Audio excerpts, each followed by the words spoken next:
الحمد للہ رب العالمین والصلاة والسلام علی سید المرسلین اما بعد فاعوذ باللہ من الشیطان الرجیم بسم اللہ الرحمن الرحیم بحمدہ تعالی حضور علیہ الصلوۃ والسلام کی سیرت طیبہ کا آج 12واں پروگرام ہے اور وہ احباب نہایتی مبارکباد کے مستحق ہیں جنہوں نے اس 12 روزہ پروگرامات کے اندر شرکت کی۔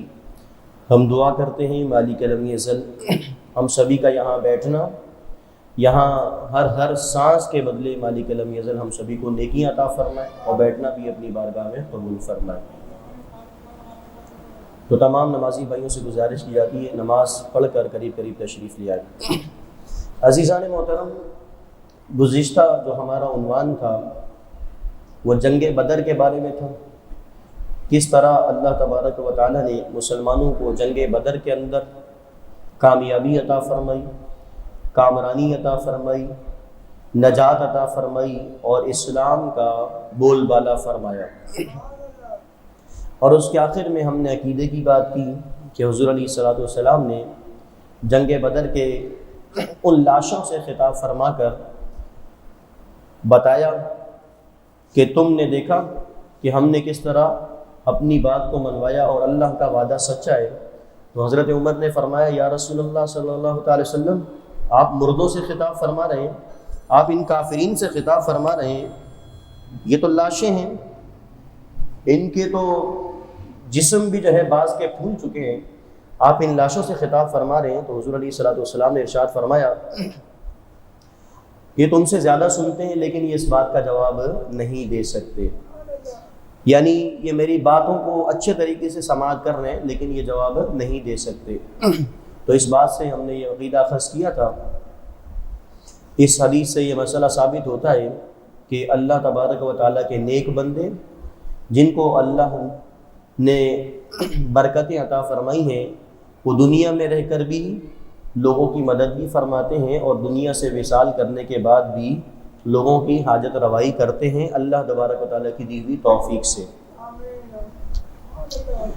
اچھا، پھر یہ جو بدر کا معرکہ پیش آیا تو 3 دن تک حضور علیہ الصلوۃ والسلام کی عادت مبارکہ تھی کہ جس غزوے میں بھی اللہ کامیابی عطا فرماتا تو اس کے اندر 3 دن تک قیام فرماتی، اور قیام فرمانے کے بعد حضور علیہ الصلوۃ والسلام نے جو مال غنیمت ملا تھا اس کو بھی تقسیم فرمایا مسلمانوں کے درمیان۔ اور حضور علیہ الصلوۃ والسلام نے حضرت زید بن حارثہ کو یہ ارشاد فرمایا کہ تم جا کر مدینہ والوں کو ہماری فتح کی خوشخبری سناؤ۔ تو حضرت زید بن حارثہ گئے اور انہوں نے جا کر وہاں پر مسلمانوں کو جو اللہ نے کامیابی عطا فرمائی تھی، مسلمانوں پر جو اللہ نے انعام و اکرام کیا تھا، یہ تمام کا تمام احوال وہاں کے لوگوں کو سنائے۔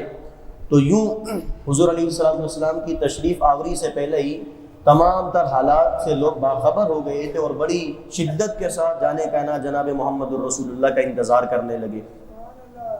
اب معاملہ یہ پیش آیا کہ 70 قیدی تھے کفار کے۔ حضور علیہ الصلوۃ والسلام نے مشورہ کیا اپنے اصحاب سے کہ کیا کیا جائے۔ حضرت عمر رضی اللہ تعالی عنہ جو کہ بڑے سخت صحابی رسول ہیں، فرمایا یا رسول اللہ صلی اللہ علیہ وسلم ایسا کرتے ہیں کہ جتنے قیدی ہمارے پاس موجود ہیں کفاران کے، انہی کے اپنے رشتہ دار جو مسلمان ہو چکے ہیں وہ ان کو اپنی ہاتھوں سے واصل جہنم کر دے، یعنی ان کے رشتہ داروں میں سے جتنے ہمارے رشتہ دار مسلمان ہیں تو ہر ایک مسلمان رشتہ دار اپنے دوسرے کافر رشتہ دار کو جو ہے وہ اپنے ہاتھ سے قتل کر دے۔ تو حضرت ابو بکر صدیق رضی اللہ تعالیٰ نے اپنی رائے یہ پیش کی کہ یا رسول اللہ صلی اللہ علیہ وسلم ان کو جانے دیا جائے، ان سے فدیہ لیا جائے، چونکہ شروع اسلام میں جنگوں کے لیے اور تمام تر معاملات کے لیے پیسوں اور یہ یوں سمجھ لیجئے کہ ان اشیاء کی ضرورت تھی، تو ان سے کچھ مال لے لیا جائے تاکہ وہ مال ہمارے دیگر کام آئے گا، اور ان میں سے جو مالدار نہیں ہے اگر وہ پڑھنا لکھنا جانتے ہیں تو وہ ہمارے 10 لوگوں کو پڑھنا لکھنا سکھا دیں۔ تو یوں کیا گیا، حضور علیہ الصلوۃ والسلام کے اس حکم پر عمل کیا گیا، اور جو مالدار لوگ تھے انہوں نے اپنا فدیہ دیا، مال دیا اور مال دے کر رہائی حاصل کی۔ اور انہی میں سے حضور کے چچا حضرت عباس جو ابھی تک مسلمان نہیں ہوئے تھے، یہ بھی ان کفاران کے ساتھ اسیر بن کر آئے تھے، قیدی بن کر آئے تھے۔ جب ان کے پاس معاملہ پہنچایا گیا اور ان سے کہا گیا کہ تم بھی مال دے کر جو ہے اپنی آزادی حاصل کرو، تو انہوں نے کہا کہ آپ تو بخوبی جانتے ہیں محمد میرے پاس مال نہیں ہے۔ تو حضور علیہ الصلوۃ والسلام نے فرمایا کہ اے میرے چچا، جب تم جنگ پر آ رہے تھے اور تم نے کچھ سونا میری چچی ام فضل کو دے دیا تھا اور کہا تھا کہ اگر میں لوٹ آؤں تو پھر بخوشی ہم اس کو استعمال کریں گے، اور اگر میں لوٹ کر نہ آیا تو میرے بچوں کو اتنا اتنا حصہ دے دینا۔ تو حضور کے چچا جب یہ بات سنتے ہیں تو کہتے ہیں خدا کی قسم یہ ایسا راز تھا کہ جو میرے اور میری بیگم کے علاوہ کسی کو معلوم نہ تھا۔ تو حضور نے جب یہ بات کی کہ چچا وہ جو تم نے سونے کی جو ڈھیلی ہے یا سونے کی جو اینٹ ہے جو تم نے رکھی ہے، اور جنگ پر آنے سے پہلے جو تم نے کہا تھا کہ میں لوٹ آیا تو پھر ہم خوشی اس کو استعمال کریں گے، نہ لوٹ کر آیا تو اپنے بچوں کو اس میں سے اتنا اتنا حصہ دے دینا، اس سونے کا کیا کریں گے؟ تو روایات میں آتا ہے کہ حضور علیہ الصلوۃ والسلام کے جو چچا تھے یہ اور ان کے دونوں بھتیجے حضرت عقیل اور حضرت نوفل، یہ تینوں لوگ انہوں نے اپنا اپنا فدیہ بھی ادا کیا اور اسی فوراً حضور علیہ الصلوۃ والسلام کے ہاتھ پر کلمہ پڑھ کر مسلمان ہو گئے۔ تو یہ حضور علیہ الصلوۃ والسلام نے اپنی غیب دانی ہونے کا اظہار فرمایا اور فرمایا کہ تم نے جو معاملہ کیا ہے، اور یقیناً اللہ تبارک و تعالیٰ ہی خبر دینے والا ہے حضور علیہ الصلوۃ والسلام کو، اور اللہ کی دی ہوئی خبر سے ہی حضور علیہ الصلوۃ والسلام نے آگے بیان فرمایا۔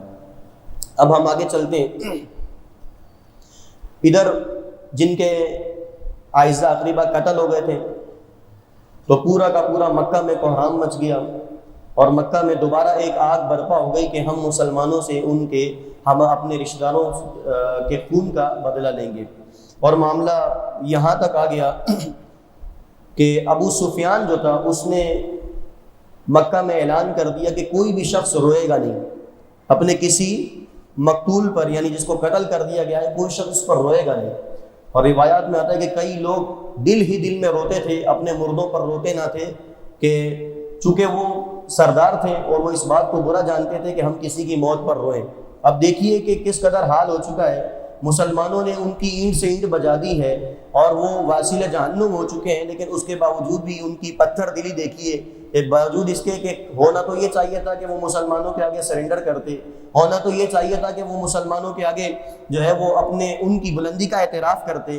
ابو سفیان نے کہا کہ کوئی شخص بھی نہیں روئے گا، اور وہ خود بھی اپنے اعزہ اقربا کی موت کی وجہ سے نہ رو پاتا تھا۔ تو ایک دن ایک عورت رونے لگی تو ابو سفیان نے کہا کہ کیا واقعی رونے کا حکم ہو گیا ہے؟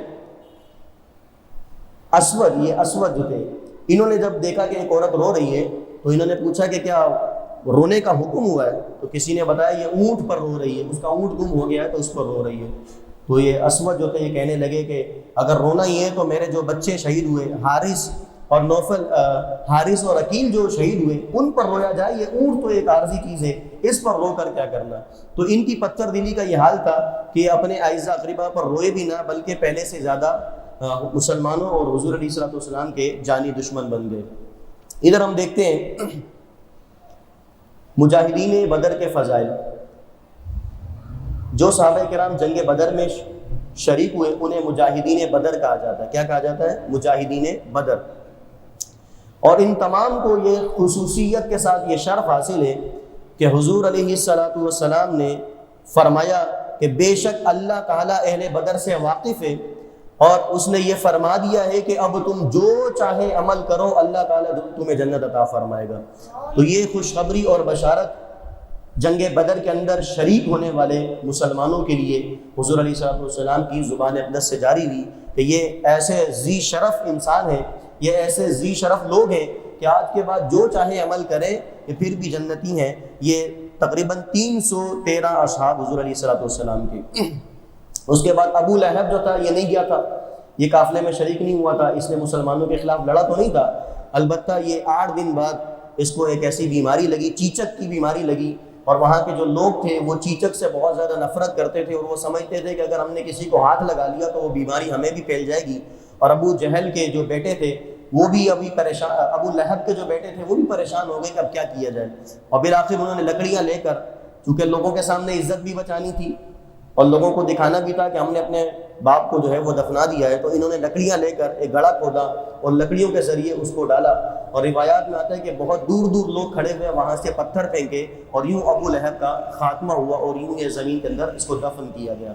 تو یہ حضور علیہ بلا شبہ یہ حضور علیہ السلام کے گستاخ کا انجام اسی طرح ہوتا ہے۔ عزیزان محترم، آپ تاریخ اٹھا کر دیکھیں، چاہے وہ مرزا قادیانی ہو، چاہے وہ کہیں کا بھی کوئی جو ہے وہ نعوذ باللہ حضور کا گستاخ ہو، اللہ تبارک و تعالیٰ نے تمامی کا حال ایسا ہی برا فرمایا۔ تو جیسا کہ ابو لہب کی عبرتناک موت سے آپ اندازہ کر سکتے ہیں، القصہ مختصر یہ 2 ہجری کے اندر اسی سال مسلمانوں پر روزے فرض ہوئے، بولے سبحان اللہ، یعنی 2 ہجری، یعنی جب مدینہ میں حضور علیہ السلام کو دوسرا سال تھا، تو اس سال رمضان کے روزے فرض ہوئے، اور اسی سال زکوٰۃ بھی فرض ہوئی۔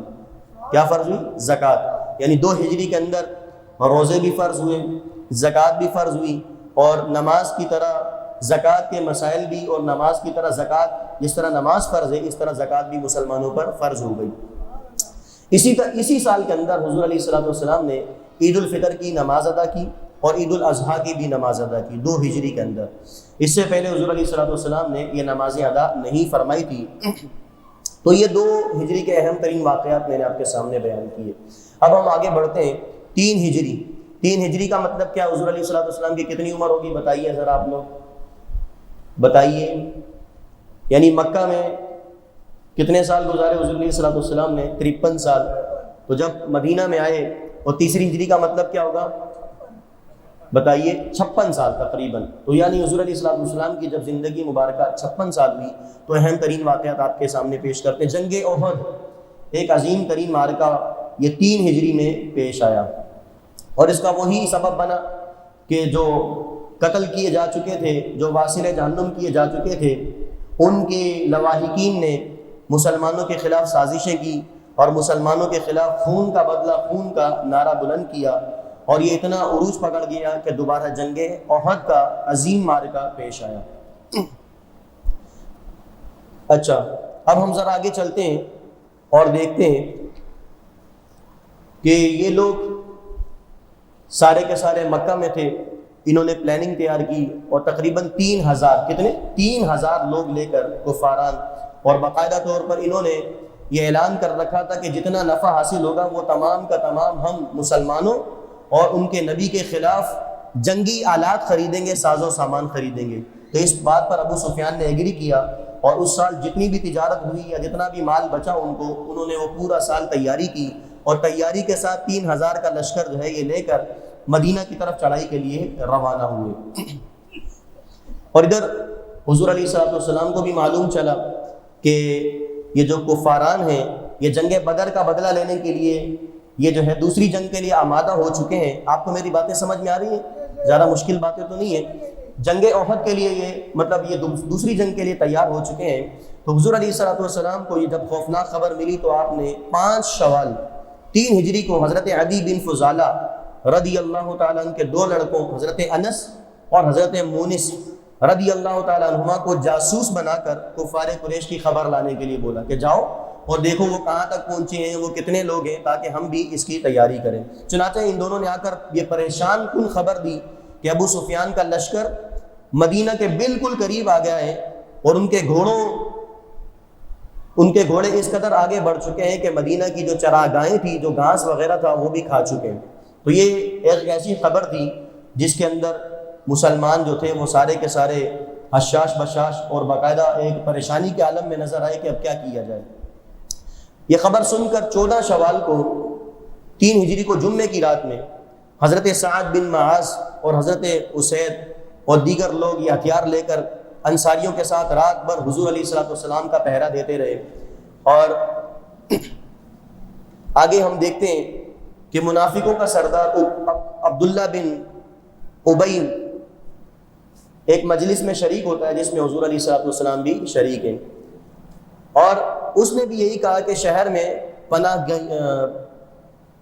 گیر ہو کر کفار قریش کے حملوں کی مدافعت کی جائے۔ اچھا، یہاں پر یہ ایک بات پیش آئی کہ اب کیا کیا جائے؟ آیا مدینہ کے اندر رہ کر ان کفاران کا مقابلہ کیا جائے یا مدینہ سے باہر نکل کر ان کا مقابلہ کیا جائے؟ تو وہ نوجوان جو جنگ احد میں جنگ بدر میں شریک نہیں ہوئے تھے، انہوں نے کہا کہ ہم جو ہے وہ ایسا کریں گے کہ میدان میں نکل کر ان کا مقابلہ کریں گے۔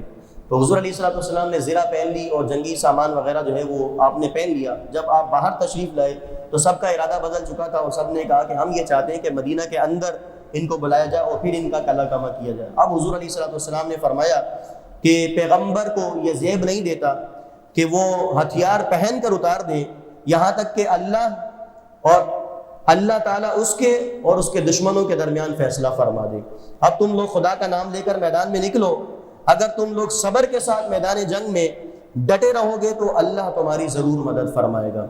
تو پھر یہ طے پایا کہ مدینہ سے نکل کر تو تقریباً روایات میں آتا ہے کہ یہ جو 3 میل کے دور فاصلے پر یہ احد کا پہاڑ تھا، یہاں پر جنگ احد کا ایک عظیم معرکہ لگا۔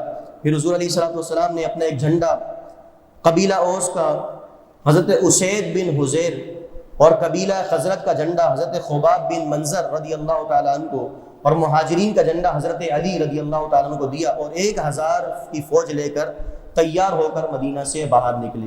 اب دیکھیے یہاں پر 1000 فوج ہے، وہاں پر تقریباً 3000 فوج ہے، اور صرف مسلمانوں کے اندر روایات میں معلوم چلتا ہے کہ تقریباً 100 لوگ ایسے تھے جن کے پاس گھوڑے موجود تھے، اور وہاں پر کفاران 700 لوگ ایسے تھے کہ جن کے پاس تمام جنگی ساز و سامان موجود تھا۔ اب یہ بتائیے کہاں 100 جن کے پاس بھی تھوڑا بہت سامان ہے، تھوڑے بہت گھوڑے ہیں، وہ 100 سوار لوگ ہیں، اور ان کے مقابلے میں 700 لوگ ہوں، تو آپ کیا سمجھتے ہیں کہ کیسا عظیم معرکہ یہ پیش آیا ہوگا اور کس قدر جو ہے وہ ایک منظر جو ہے یہ جنگ کا ہوا ہوگا۔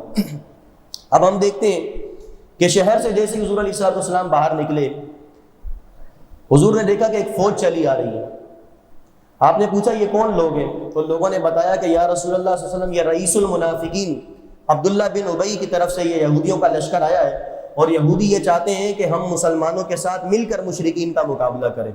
یہودی یہ چاہتے ہیں کہ ہم مسلمانوں کے ساتھ مل کر، یعنی رسول اللہ کے ساتھ مل کر ہم ان مشرکوں کا مقابلہ کریں جو مشرک مکہ سے آ رہے ہیں۔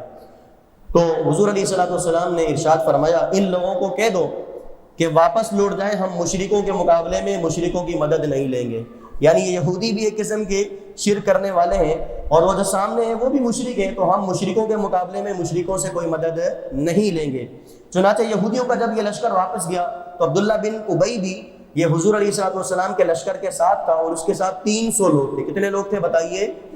اب اس نے کہا کہ یہ کیا بات ہو گئی، ایک تو مدد مل رہی ہے، ایک تو محمد منع کر رہے ہیں، تو اس نے لوگوں کو ورگلانا شروع کیا، اور تقریباً 300 لوگوں کو یہ واپسی لے کر چلا گیا۔ کتنے لوگوں کو؟ 300 لوگوں کو یہ اپنے ساتھ واپسی لے کر چلا گیا، اور پیچھے مسلمانوں کی تعداد کتنی رہ گئی بولیے؟ 700۔ جاگ رہے ہیں بولیے؟ 700 تعداد رہ گئی۔ اب یہ بھی ایک عظیم ترین مرحلہ تھا کہ اس طرح ایک آدھے لشکر کا چلے جانا واپسی، اور عبداللہ بن ابی جو تھا یہ منافقوں کا سردار تھا، یہ کسی بھی طریقے سے باز نہیں آتا تھا، اور یہ وقتاً فوقتاً حضور کے ساتھ رہ کر، حضور کے اصحاب کے درمیان رہ کر بھی جو ہے یہ مسلمانوں کا بھلا نہیں چاہتا تھا۔ اب ہم آگے دیکھتے ہیں، اب اس 700 لوگوں کے اندر بھی کچھ لوگ جو ہے واپسی جانے کے در پہ ہوئے، تو اللہ تبارک و تعالیٰ نے قرآن پاک میں ارشاد فرمایا اذ ہمت طائفتان منکم ان تفشلا واللہ ولیہما وعلی اللہ فلیتوکل المؤمنون، اور جب تم میں سے 2 گروہوں کا ارادہ ہوا کہ نامردی کر جائیں، اور اللہ ان کا سنبھالنے والا ہے، اور مسلمانوں کو اللہ پر ہی بھروسہ کرنا چاہیے۔ یعنی ان میں سے 2 گروہ ایسے بھی تھے جو واپسی کا ارادہ کیا، لیکن ان کے دل میں حضور علیہ الصلوۃ والسلام کی محبت جاگی، مسلمانوں کی محبت جاگی، تو یہ وہ 2 گروہ رک گئے۔ یوں کل ملا کر تعداد مسلمانوں کی 700 ہوئی، وہ جو 300 لوگ تھے وہ وہاں سے روانہ ہو گئے۔ اب حضور علیہ الصلوۃ والسلام کا ایک یہ بھی طریقہ کار تھا کہ آپ جیسے ہی شہر سے باہر نکلتے تو سارے لوگوں کی لائنیں لگواتے، اور ان میں سے جو چھوٹے ہوتے، کم عمر ہوتے، ان کو واپسی کر دیتے۔ اللہ اکبر، بولیے سبحان اللہ۔ یعنی یہ بھی ایک طریقہ تھا کہ ان میں سے جو چھوٹے لوگ ہوں گے، جو کم عمر بچے ہوں گے، ان کو بھی واپسی بھیج دیا جائے گا، صرف جوان ہی جوان مردی دکھائیں گے۔ چنانچہ حضرت رافع بن خدیج رضی اللہ تعالیٰ ان سے کہا گیا کہ آپ بہت چھوٹے ہیں، دیگر اصحاب نے کہا کہ آپ بہت چھوٹے ہیں، تو لہٰذا رسول اللہ آپ کو نکال دیں گے، تو آپ کو چاہیے کہ آپ یہیں سے واپسی روانہ ہو جائیں۔ تو روایات میں آتا ہے کہ ان کو جنگ کا اس قدر شوق تھا، جذبہ جہاد ان کے اندر اتنا تھا کہ اپنی انگوٹھوں کے بل کھڑے ہو گئے، اپنے پیروں کے پنجوں کو لگا کر کھڑے ہو گئے، اور اصحاب کے درمیان ہونے لگے تاکہ حضور علیہ الصلوۃ والسلام ہمیں منع نہ فرمائے. تو ان کا شوق شہادت دیکھیے. یہ چاہتے تو کہہ سکتے تھے یا رسول اللہ آپ نے کہہ دیا بس میں واپسی جا رہا ہوں، لیکن جذبہ ایمانی اور شوق شہادت ایسا تھا. ابھی کم عمر ہے، روایات میں آتا ہے کہ اپنے پنجوں کے بل کھڑے ہو گئے اور کھڑے ہو کر اپنا قد انہوں نے اونچا کیا تاکہ حضور علیہ الصلوۃ والسلام ان کو بھی اجازت عطا فرما دے. اچھا، ان کے ساتھ حضرت سمرہ بھی تھے، اب وہ بھی کم عمر تھے. اب انہوں نے دیکھا کہ حضرت رافع بن خدیج کو اجازت مل گئی ہے، تو انہوں نے کہا کہ یا رسول اللہ صلی اللہ علیہ وسلم، میں ان کو جن کو آپ نے اجازت دی ہے، جن کو آپ نے بڑا کہہ دیا ہے کہ یہ بڑے ہیں، جنگ میں شریک ہوں گے، میں ان کو پچھاڑ سکتا ہوں. کیا کر سکتا ہوں؟ میں ان کو کشتی لڑ کے میں ان کو پچھاڑ سکتا ہوں. حضور نے فرمایا کہ کشتی کر کے دکھاؤ. تو جب یہ کشتی کی گئی تو حضرت رافع بن خدیج کو حضرت سمرہ نے پچھاڑ دیا. تو یوں ان دو ننھے سپاہیوں کو بھی جنگ کے اندر جانے کا موقع مل گیا. یعنی کفاران کے خلاف جو ہے جہاد کا پروانہ ان کو جاری کر دیا حضور علیہ الصلوۃ والسلام نے کہ یہ دونوں مجاہدین بھی ہمارے ساتھ چلیں گے. ادھر 12 شوال کو مشرکین پہنچ گئے اور انہوں نے احد پر اپنا پڑاؤ ڈال لیا، اور حضور علیہ الصلوۃ والسلام 14 شوال کو یعنی 2 دن بعد پہنچے. سمجھ آ رہی؟ 12 شوال کو مشرکین پہنچ گئے، انہوں نے احد پر اپنا پڑاؤ کر لیا، اور حضور علیہ الصلوۃ والسلام اور ان کے اصحاب جو ہے وہ 14 شوال کو پہنچے اور جمعہ کی نماز پڑھ کر مدینہ سے روانہ ہوئے. رات کو بنی نجار میں رہے اور 15 شوال کو فجر کی نماز کے وقت احد میں پہنچ گئے. حضرت بلال نے اذان دی اور آپ صلی اللہ علیہ وسلم نے نماز فجر پڑھا کر میدان جنگ میں مورچہ بندی شروع کی. حضرت عکاشہ اور دیگر اصحاب کو ان کی سیدھی طرف کسی کو منتخب کیا، کسی کو پیچھے طرف. اچھا، ایک اور واقعہ یہاں پر جو ہے وہ اہم ترین ایک مسئلہ وہ یہ کہ وہاں پر پہاڑ کے اندر ایک تنگ راہ بھی موجود تھا.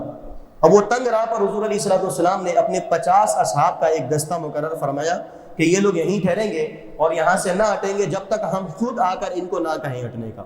صحیح ہے؟ سمجھ آ رہی میری بات؟ تو وہ تنگ راستہ تھا، وہ احد پہاڑ کے پیچھے سے آتا تھا، تو حضور نے وہاں پر 50 اصحاب کو بھی مقرر فرما دیا. اچھا، جنگ کی ابتدا ہوئی.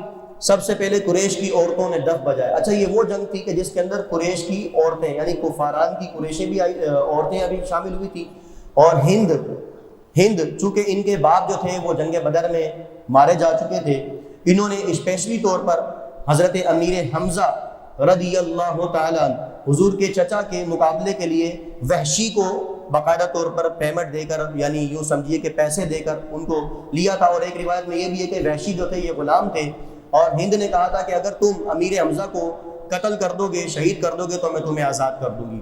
تو وحشی بھی اس جنگ کے اندر شریک تھا کفاران کی طرف سے.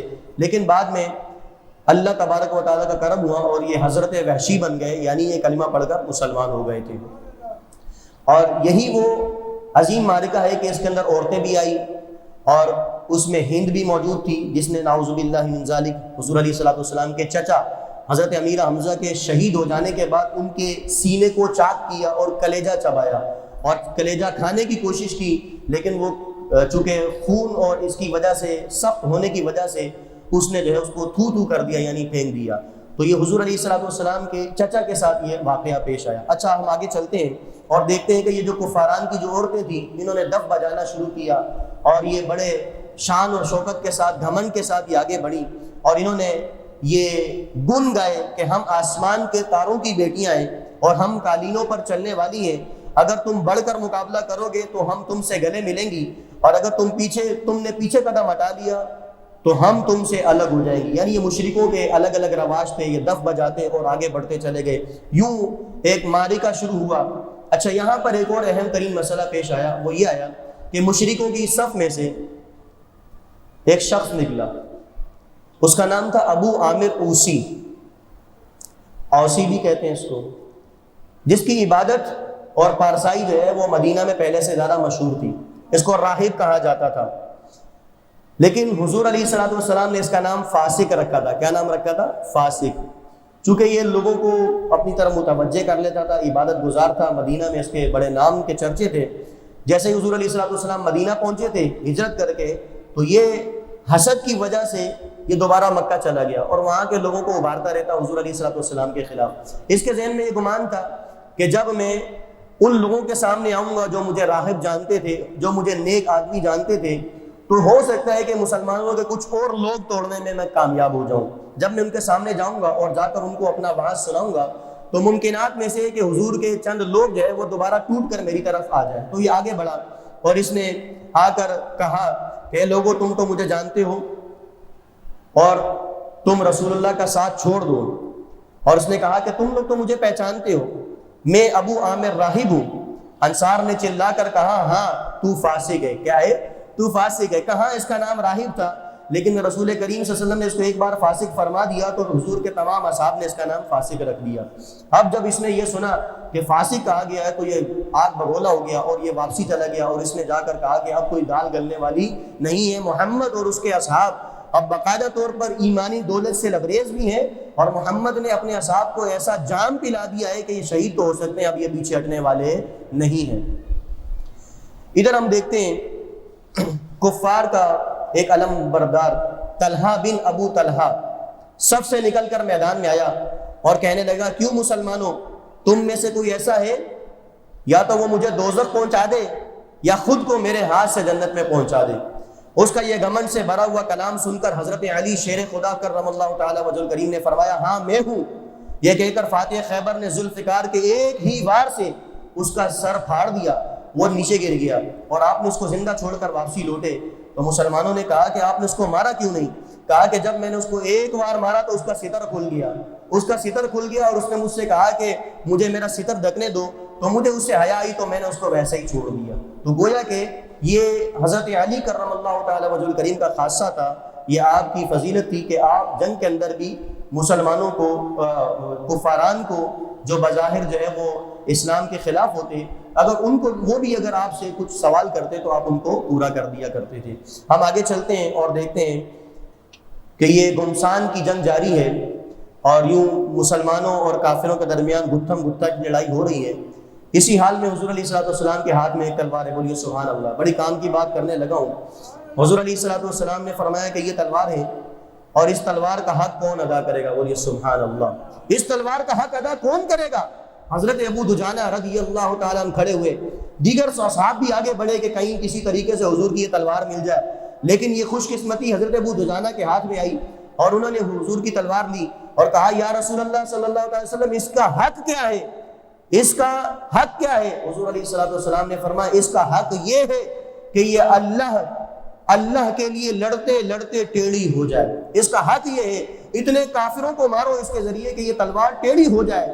تو روایات میں آتا ہے کہ حضرت ابو دجانہ رضی اللہ تعالیٰ عنہ حضور کے اس فرمان کو سن کر بڑے اور کفاران کے بیچ میں چلے گئے اور اس قدر لڑائی کی کہ واقعتاً وہ تلوار ٹیڑھی ہو گئی تھی اور فرمایا یا رسول اللہ صلی اللہ علیہ وسلم میں اس کا حق ادا کروں گا جیسے آپ نے فرمایا اس تلوار کا حق ادا ہوگا اور انشاءاللہ میں اس کا حق ادا کر کے چھوڑوں گا.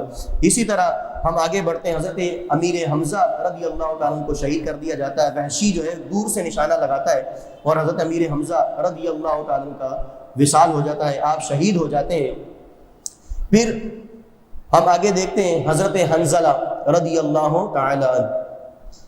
جنگ میں ایک ایسا واقعہ پیش آتا ہے کہ جب جنگ ختم ہوتی ہے تو حضور علیہ السلام تمام مسلمانوں کو تلاش کرنے کے لیے, ان کی لاشوں کو لینے کے لیے اصحاب کو بھیجتے ہیں. تو دو روایتیں یہاں پر. ایک روایت یہ ہے کہ حضرت حنظلہ رضی اللہ تعالیٰ عنہ کی لاش مبارک جو ان کا جسم مبارک تھا وہ ملا نہیں. اب ملا نہیں تو پھر دوبارہ حضور نے اپنے اصحاب کو بھیجا تو ان کا وہ جسم مبارک ملا اور اس میں سے پانی ٹپک رہا تھا. بولیے سبحان اللہ. پانی ٹپک رہا تھا. اللہ اکبر. یا رسول اللہ صلی اللہ علیہ وسلم. بھائی نعرہ ہم لگا دیتے ہیں, جواب آپ نے دینا. نعرہ تکبیر, نعرہ رسالت. اچھا حضرت حنظلہ ان کا جسم مبارک ایسے لگا کہ جیسے دھلا ہوا ہے اور ان کے جسم مبارک سے پانی نکل رہا ہے. حضور علیہ السلام نے ان کی زوجہ کو بلایا اور پوچھا کہ کیا معاملہ ہے؟ کہا یا رسول اللہ صلی اللہ علیہ وسلم جس دن آپ نے جنگ کا اعلان فرمایا تھا اسی رات حضرت حنظلہ نے مجھ سے قرابت کی تھی, لیکن آپ کا اعلان سننے کے بعد انہوں نے غسل نہیں کیا تھا اور یوں ہی آپ کے اشارے پر جنگ میں چلے آئے. آپ کے اشارے پر جنگ میں چلے آئے اور جب کفاران نے ان کو شہید کر دیا تو اللہ تبارک و تعالیٰ کی طرف سے فرشتے آئے اور ان کو غسل دیا. اور یہ حضرت حنظلہ ہے جن کا نام پڑا غسیل الملائکہ, یعنی ان کو فرشتوں نے غسل دیا. حضور علیہ السلام نے فرمایا کہ حنظلہ چونکہ غسل سے تھے، غسل جنابت سے تھے، تو یہ جنگ میں آ گئے تھے اور ان کا جو جسم نہ ملا، اس کی وجہ یہ تھی کہ فرشتے ان کو لے کر گئے ہوئے تھے، اور جب دوبارہ ان کا جسم ملا اس میں سے پانی ٹپک رہا تھا، تو ان کو فرشتوں کے ہاتھ سے غسل دے کر بھیجا گیا ہے۔ تو حضرت حنظلہ رضی اللہ تعالیٰ عنہ کو غسیل الملائکہ کہا جاتا ہے۔ اسی طرح ہم دیکھتے ہیں کہ حضرت سیدنا مصعب بن عمیر رضی اللہ تعالیٰ عنہ بھی شہید ہوئے، اور دیگر اچھا ایک جنگ کا ایک ایسا عظیم پہلو یہاں سامنے آتا ہے کہ حضرت مصعب بن عمیر جو ہے وہ حضور علیہ السلام سے مشابہت رکھتے تھے، حضور سے ملتے تھے، اور جیسے ہی حضرت مصعب بن عمیر شہید ہوئے تو مسلمانوں میں ایک آواز پھیلی کہ حضور علیہ السلام کو شہید کر دیا گیا، چونکہ حضرت مصعب بن عمیر مشابہت رکھتے تھے، ملتے تھے حضور علیہ السلام سے، تشبیہ رکھتے تھے، تو یوں ایک آواز اٹھی کہ حضور علیہ السلام کو نعوذ باللہ من ذالک کفاران نے شہید کر دیا۔ یہ آواز سننی تھی، تمام مسلمان جو ہے وہ پریشانی کے عالم میں سمجھ رہا ہے کہ اب کیا معاملہ ہوگا، اور اس قدر کچھ تو ایسے ہو گئے، 3 گروہ بن گئے۔ یہاں پر آتا ہے کہ ایک تو وہیں بیٹھ گئے حضور علیہ السلام کے غم میں، وہیں بیٹھ گئے، اور کچھ لوگ دوبارہ مدینہ کی طرف لوٹنے لگے، اور کچھ لوگ بیچ میں لڑتے رہے۔ اب جو لوگ مدینہ کی طرف لوٹ رہے تھے وہ لوٹتے ہی چلے جا رہے تھے یہاں تک کہ مدینہ کے قریب پہنچ گئے، اور کچھ لوگ جو ہے وہ بیٹھ گئے وہیں پر۔ تو ان میں سے ایک صحابی رسول صلی اللہ علیہ وسلم ان کی طرف بڑھے اور کہا کہ کیا معاملہ ہے، تم اللہ کی راہ میں جنگ کیوں نہیں کرتے؟ تو انہوں نے کہا کہ ہم جن کے لیے لڑتے تھے، یعنی جانے کا نہ جناب محمد الرسول اللہ اس دنیا سے پردہ فرما چکے ہیں، تو اب ہم جنگ نہیں لڑیں گے۔ تو صحابی رسول نے ایسا ولولہ انگیز خطاب کہا اور کہا کہ اللہ تو زندہ ہے، اگر حضور فوت ہو گئے، اگر حضور شہید کر دیے گئے، اللہ تو زندہ ہے، اللہ کے لیے لڑ رہے ہیں، تو لہٰذا اپنی تلواروں کو اٹھاؤ اور دوبارہ میدان میں آ جاؤ۔ تو ان کا یہ ولولہ انگیز خطاب سن کر مسلمانوں کے اندر دوبارہ ایک عظیم جذبہ بیدار ہوا، اور وہ اپنی تلواریں لے کر دوبارہ وہاں پہنچ گئے۔ ایک اور صحابی ہیں، وہ کہتے ہیں کہ جب میں پہنچا تو میں نے دیکھا کچھ لوگ واپسی لوٹ رہے تھے، تو میں نے ان سے کہا کہ کیا معاملہ ہے، تم واپسی لوٹ رہے ہو؟ کہا کہ حضور علیہ السلام تو شہید ہو گئے۔ تو انہوں نے کہا کہ کیا ہوا، حضور علیہ السلام شہید ہو گئے تو ہم بھی ان کے ساتھ شہید ہونا چاہتے ہیں، ہم بھی ان کے ساتھ شہید ہونا چاہتے ہیں۔ اگر رسول اللہ کو شہید کر دیا گیا ہے تو ہمارے زندہ رہنے کا کیا فائدہ؟ ہم بھی یہ چاہتے ہیں کہ حضور علیہ السلام پر اپنی جان کو قربان کر دیں۔ اور وہ جو لشکر تھا جو جا رہا تھا وہ بھی واپسی لوٹ آیا، اور یوں مل کر ایک بار دوبارہ گھمسان کی جنگ لگی، اور ایسا عالم تھا کہ پتہ نہ چلتا تھا کہ کیا معاملہ ہے۔ اور روایات میں آتا ہے کہ حضور علیہ السلام کی جو غم کی شہادت کی خبر تھی وہ اس قدر غم زدہ تھی کہ کئی مسلمان اس قدر اپنے ہوش و حواس کھو بیٹھے کہ اپنے ہی مسلمانوں کو شہید کرنے لگے، اور ان کو پہچان نہ آتی تھی کہ کافر کون ہے اور مسلمان کون ہے۔ اس قدر عظیم الشان معرکہ لگا، اور پھر روایات میں آتا ہے کہ حضور علیہ السلام کے وہ جو مقرر کردہ لوگ تھے، انہوں نے دیکھا کہ دوبارہ جب جنگ شروع ہو گئی ہے اور جنگ جو ہے وہ اس قدر ہو گئی ہے کہ کافی سارے کفار مارے گئے، تو انہوں نے سوچا کہ کیوں نہ اب مال غنیمت حاصل کیا جائے۔ اب وہ مال غنیمت کی طرف اعلان ہوا کہ مال غنیمت لوٹو، مال غنیمت لوٹو۔ تو ان میں سے کئی سارے لوگ جو تھے جن کو حضور نے افسر بنایا تھا وہ وہیں ٹھہرے رہے، اور انہوں نے منع کیا کہ حضور نے فرمایا تھا کہ جب تک ہماری طرف سے کوئی اعلان نہ آئے آگے نہیں جانا، یعنی اپنا جو ہے وہ محاذ نہیں چھوڑنا۔ لیکن انہوں نے یہ سوچا کہ جنگ تو تقریباً ختم ہو گئی ہے، تو لہٰذا اب ہمیں مال غنیمت حاصل کرنا چاہیے۔ یہ اصحاب نیچے آ گئے، تقریباً وہاں پر 12 لوگ رہ گئے، باقی تقریباً 38 لوگ روایات میں آتا ہے کہ یہ نیچے آ گئے، اور انہوں نے جو ہے وہاں پر مال غنیمت لوٹنا شروع کیا۔ ادھر حضرت خالد بن ولید جو ابھی مسلمان نہیں ہوئے تھے، انہوں نے دیکھا، ابو سفیان نے دیکھا کہ وہ جو محاذ پر موجود لوگ تھے، جو تنگ راستے پر لوگ حضور علیہ السلام نے کھڑا کیے تھے، یہ ہٹ گئے۔ تو انہوں نے سوچا کہ اب ہم اس لشکر کو گھما کر پہاڑ کے پیچھے سے لا کر دوبارہ اس پر حملہ کر دیں گے، اور یہ ان کی جو سازش تھی وہ کامیاب ہوئی، اور وہ لوگ یوں پیچھے سے آئے اور باقاعدہ طور پر مسلمان اب بیچ میں رہ گئے۔ اس طرف جو کفاران بھاگ رہے تھے اور اس طرف جو مسلمان ان کے پیچھے جا رہے تھے، اور مسلمانوں کے پیچھے سے دوبارہ جب کفاران نے حملہ کیا تو یوں ہو گیا، روایات میں آتا ہے کہ جیسے چکی کے اندر دانہ پستا ہے، وہ مسلمان پسنے لگ گئے، اور اس قدر ان کو تلواریں لگی، ان کو زخم لگے کہ کئی مسلمان صحابہ کرام شہید ہوئے۔ اور جب ان کی جنگ کے بعد ان کی حالتیں دیکھی تو ایک صحابی ان کو 70 زخم کے نشان لگے، ایک صحابی ان کو 40 زخم کے نشان لگے، ایک کو 39 زخم کے نشان لگے۔ اور یہ ان کے اندر ایک ایسا واقعہ بھی پیش آیا کہ حضور علیہ السلام کے صحابی کھجور کھا رہے ہیں، حضور علیہ السلام نے فرمایا، انہوں نے کہا یا رسول اللہ صلی اللہ علیہ وسلم میں اس وقت کھجوریں کھا رہا ہوں اور اگر آپ اجازت دیں میں شہید ہو جاؤں تو میرے لیے کیا انعام ہے؟ تو حضور علیہ الصلوۃ والسلام نے فرمایا اگر تم شہادت پا جاؤ گے تو اللہ تعالیٰ تمہیں جنت نصیب کرے گا۔ تو روایات میں آتا ہے کہ وہ صحابی کھجور کھاتے کھاتے کفاران کے اندر گئے اور وہاں پر جا کر اس قدر لڑے کہ اللہ تبارک و تعالیٰ کے حضور پیش ہو گئے اور گویا کہ وہ جنت کو انہوں نے پا لیا۔ اچھا، یہاں پر حضرت عمر بن الجموح رضی اللہ تعالیٰ، یہ آخری واقعہ، اس کے بعد ہمارا ٹائم ختم ہو جائے گا۔ یہ لنگڑے صحابی تھے، یعنی ایک پیر سے معذور تھے اور ان کا بھی جذبہ جہاد تھا۔ انہوں نے حضور علیہ الصلوۃ والسلام سے اجازت چاہی، حضور علیہ الصلوۃ والسلام نے منع فرمایا، لیکن انہوں نے پھر بھی کہا یا رسول اللہ صلی اللہ علیہ وسلم میں چاہتا ہوں کہ میں اس لنگڑے پاؤں کے ذریعے آپ کی اور اللہ تبارک و تعالیٰ کی راہ میں شہید ہو جاؤں اور لنگڑاتے ہوئے جنت میں چلا جاؤں۔ حضور علیہ الصلوۃ والسلام نے جب ان کا جذبہ دیکھا کہ اس قدر یہ چاہ رہے ہیں کہ ان کو شہادت کا جام پلایا جائے، تو حضور علیہ الصلوۃ والسلام نے ان کو اجازت دی۔ یہ اپنے ایک صاحبزادے کے اپنے ہاتھ میں انہوں نے تھما لیا، اپنے صاحبزادے کے سہارے کے ذریعے یہ چلے اور کفاران کے لشکر کے اندر چلے گئے اور باقاعدہ طور پر وہاں پر انہوں نے کافی سارے کفاران کو واصل جہنم کیا۔ اور یہ حضرت عمر بن الجموح ہے، جب یہ شہید ہو گئے اور ان کی جو زوجہ تھیں وہ آئیں اور آ کر ان کی لاش کو اونٹ پر لادا، اور اونٹ پر لادنے کے بعد جب مدینہ کی طرف لوٹنے لگی، جب مدینہ کی طرف جانے لگی تو اونٹ جو ہے وہ جانے کی کوشش نہ کرتا بلکہ وہ واپسی دوبارہ احد پہاڑ کی طرف جانے لگا۔ حضور علیہ الصلوۃ والسلام نے دیکھا کہ کیا معاملہ ہے، حضور نے پوچھا، کہا کہ ان کی زوجہ کو بلا، انہی سے پوچھتے ہیں۔ ان کی زوجہ کو بلایا گیا اور کہا گیا کہ کیا معاملہ ہے، تو کہا یا رسول اللہ صلی اللہ علیہ وسلم، یہ عمر بن الجموح یہ آپ کے صحابی ہیں اور یہ جب گھر سے نکلے تھے تو انہوں نے کہا تھا اے اللہ میں حضور علیہ الصلوۃ والسلام کے دفاع کے لیے جا رہا ہوں، اب دوبارہ مدینہ لوٹ کر نہیں آؤں گا، اب دوبارہ میری لاش بھی مدینہ کی طرف نہ آئے، مجھے وہیں پر شہادت عطا فرما۔ تو اللہ تبارک و تعالیٰ نے ان کی دعا کو قبول فرمایا اور وہ اونٹ جو مدینہ کی طرف لوٹتا اور ان کو جو ہے وہ اونٹ کو وہاں بھیجا جاتا، لیکن وہ ان کی دعا کی برکت سے ان کی دعا اس قدر مقبول ہوئی کہ اللہ تبارک و تعالیٰ نے اس اونٹ کو وہاں کا راستہ نہ دکھایا بلکہ یہیں پر یہ رہے، اور حضور علیہ الصلوۃ والسلام نے ان کو یہیں فرمایا کہ ان کو یہیں دفن کیا جائے، کیونکہ اللہ تبارک و تعالیٰ نے ان کی دعا کو قبول فرما لیا۔ تو یہ ایسے بھی جذبہ رکھنے والے حضور کے اصحاب تھے۔ عزیزان محترم، یہ وہی جنگ ہے جس میں حضور علیہ الصلوۃ والسلام زخمی ہوئے، حضور علیہ الصلوۃ والسلام کی آنکھ مبارک کے نیچے تیر مارا گیا، حضور علیہ الصلوۃ والسلام کے 2 دندان مبارک بھی اسی جنگ کے اندر شہید ہوئے، اور حضور علیہ الصلوۃ والسلام کو کافی صدمہ پہنچا کفاران قریش کی اس حرکت کی وجہ سے، اور اس جو ہے وہ عظیم معرکے کے اندر حضور علیہ الصلوۃ والسلام کے تقریباً 70 اصحاب شہید ہوئے۔ کتنے لوگ شہید ہوئے؟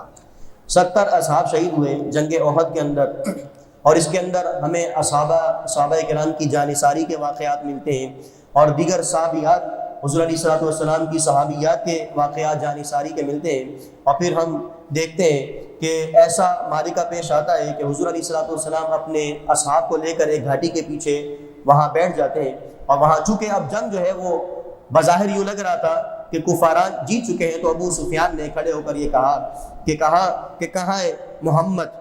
حضور نے کہا کہ اس کی بات کا جواب نہ دو۔ پھر اس نے کہا کہ کہاں ہے عمر؟ حضور نے فرمایا اس کی بات کا جواب نہ دو۔ پھر اس نے کہا کہاں ہے ابو بکر؟ حضور کے جانثاران کہاں ہیں؟ حضور نے فرمایا کہ ان کو کوئی جواب نہ دو۔ جب اس نے یہ کہا کہ اے عمر کہاں ہے، تو حضرت عمر رضی اللہ تعالیٰ نے فرمایا کہ ہم یہاں پر ہیں اور ہم زندہ ہیں، اے دشمن خدا تو جھوٹا ہے اور ہم سب زندہ ہیں۔ ابو سفیان نے کہا کہ محمد بھی مر گیا لگتا ہے، کیونکہ حضور نے منع کیا تھا کہ اس کی بات کا جواب نہیں دینا، تو جب اس کو اس بات کا جواب نہ ملا تو اس نے کہا کہ لگتا ہے کہ محمد مر گئے، نعوذ باللہ من ذالک، اور ان کے اصحاب بھی لگتا ہے مر گئے، تو حضور نے منع فرمایا۔ لیکن حضرت عمر تو حضرت عمر ہے، جلالی صحابی ہیں، اور جب انہوں نے سنا کہ مجھے للکارا گیا ہے تو کہا کہ اے دشمن خدا تو جھوٹا ہے، ہم سب زندہ ہیں، ہم سب زندہ ہیں۔ ابو سفیان نے اپنی فتح کا جو ہے وہ اعلان کیا اور کہا کہ حبل سر بلند ہو گیا۔ حبل ایک بت کا نام تھا۔ ابو سفیان نے کہا کہ حبل جو ہے وہ سر بلند ہو گیا، تو حضور علیہ الصلوۃ والسلام نے صحابہ سے فرمایا کہ تم لوگ بھی اس کو جواب دو۔ حضور لوگوں نے پوچھا کہ ہم کیا جواب دیں؟ حضور علیہ الصلوۃ والسلام نے فرمایا تم جواب دو کہ اللہ ہی سب سے بڑا ہے اور سب سے بلند ہے۔ حبل بلند نہیں ہوا بلکہ اللہ بلند ہوا ہے، اللہ ہی سب سے بڑا ہے۔ پھر ابو سفیان نے کہا کہ ہمارے لیے عزا ہے، یعنی ایک بت کا نام لیا، اور تمہارے لیے کوئی عزا نہیں ہے، یعنی تمہارے لیے کوئی بت نہیں ہے۔ ان کا یہ کفاران کا یہ کہنا تھا کہ عزا جو بت ہے یہ ہمیں فتح دیتا ہے، کیا کرتا ہے؟ ہمیں جنگ میں فتح دیتا ہے۔ تو اس نے کہا کہ ابو سفیان نے کہا کہ عزا ہمارے لیے چونکہ وہ ہمارا بت ہے تو اس نے ہمارے کو آج کے دن کی فتح دی ہے، تو اور اس نے کہا کہ تمہارے لیے چونکہ کوئی عزا نہیں ہے، تمہارے لیے کوئی ایسا بت نہیں ہے، اسی لیے تمہیں اللہ نے آج اس بت نے تمہیں فتح نہیں دی ہے۔ تو حضور علیہ الصلوۃ والسلام نے فرمایا کہ تم بھی اس کو جواب دو اور کہو اللہ مولانا ولا مولا لکم، تم یہ کہتے ہو کہ تمہارے پاس عزا ہے اور اس نے تمہیں جو ہے فتح دی ہے، ہمارے پاس ہمارا اللہ ہے اور ہمیں فتح عطا فرمائے گا۔ ہمارے پاس ہمارا اللہ ہے جو ہمیں اللہ فتح عطا فرمائے گا اور اس کے مقابلے میں تمہارا کوئی مددگار بھی نہیں ہوگا۔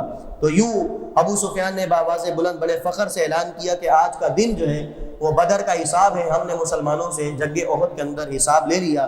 اور یہ وہ عجیب صورتحال تھی کہ جس کے اندر حضور علیہ الصلوۃ والسلام کے اصحاب کو بڑا صدمہ پہنچا، خود حضور علیہ الصلوۃ والسلام کو تکالیف پہنچی، اور ایسا وہ جو خود پہنی تھی حضور علیہ الصلوۃ والسلام نے وہ اس قدر اندر پیوست ہوئی کہ صحابی رسول رضی اللہ تعالیٰ عنہ جب نکالنا چاہی تو وہ نکل نہ سکی، تو اپنے دانت مبارک سے حضور علیہ الصلوۃ والسلام کی اس خود کی جو ایک لڑی تھی وہ جو پیوست ہو گئی تھی اندر حضور علیہ الصلوۃ والسلام کی گال مبارک میں، انہوں نے اپنے دانت سے پکڑ کر کھینچا، اور روایات میں آتا ہے کہ اس قدر دانت سے جب کھینچا تو ان کا اپنا دانت ٹوٹ گیا اور وہ خود کی جو لڑی تھی وہ باہر آئی، اور پھر دوسری جو لڑی لگی تھی حضور علیہ الصلوۃ والسلام کو جب وہ کھینچی تو پھر ان کا دوسرا دانت ٹوٹ گیا اور خون جو ہے وہ نکلنے لگا، اور چٹائی وغیرہ کو جو ہے وہ آگ لگا کر اس کا جو آخر میں جو کیا کہتے ہیں اس کو راکھ وہ حضور علیہ الصلوۃ والسلام کی گال مبارک پر لگایا گیا، اور خون نہیں رک رہا تھا۔ ایک صحابی نے حضور علیہ الصلوۃ والسلام کے بڑھ کر آگے خون کو نوش فرما لیا، خون کو پی لیا۔ حضور علیہ الصلوۃ والسلام کے حضور نے فرمایا کہ تم نے میرے خون کو پی لیا؟ کہا یا رسول اللہ صلی اللہ علیہ وسلم جی ہاں میں نے آپ کے خون کو پی لیا۔